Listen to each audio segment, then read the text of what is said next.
내일 윤석열 전 대통령의 공수처 체포방해 혐의 1심 선고가 내려집니다. 법원은 이 선고를 생중계하기로 결정했는데요. 취재기자 연결해 자세한 내용 알아보겠습니다. 배윤주 기자. 네, 내일 오후 2시 윤석열 전 대통령의 체포 방해 혐의 1심 사건이 이곳 서울중앙지법 311호 법정에서 내려집니다. 법원이 조금 전 언론사 생중계를 허용하기로 결정하면서 선고 장면을 실시간으로 지켜볼 수 있을 전망입니다. 하갑시민 1심 선고가 생중계된 것은 과거 이명박, 박근혜 두 전직 대통령의 경우가 있었는데요.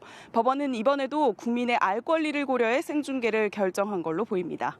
이번 사건은 윤 전 대통령이 지난해 1월 3일 대통령 경호처 직원을 동원해 자신에 대한 공수처의 체포영장 집행을 막도록 한 혐의 등입니다.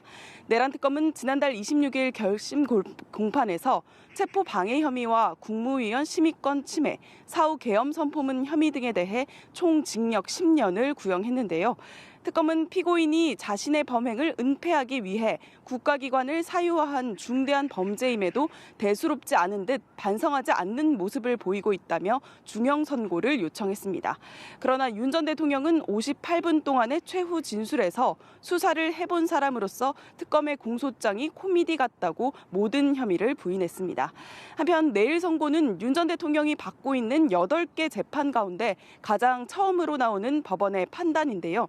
내란 우두머리 혐의로 윤 전 대통령에게 사형 구형이 내려진 상황에서 내일 나올 법원의 첫 판단에 관심이 모이고 있습니다.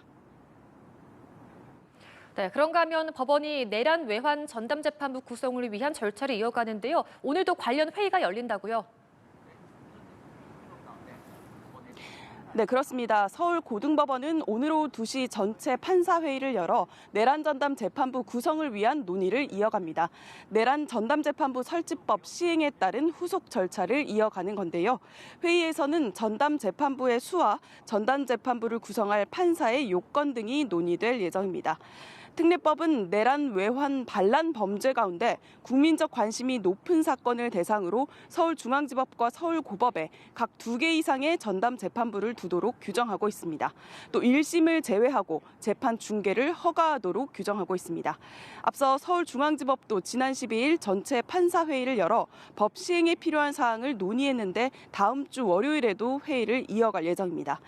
앞서 말씀드린 윤 전 대통령의 체포 방해 혐의 사건이 내일 첫 선고를 앞두고 있는 만큼 항소하게 되면 가장 먼저 전담 재판부에서 2심이 진행될 거란 전망이 나옵니다. 지금까지 서울중앙지법에서 연합뉴스TV 배윤주입니다.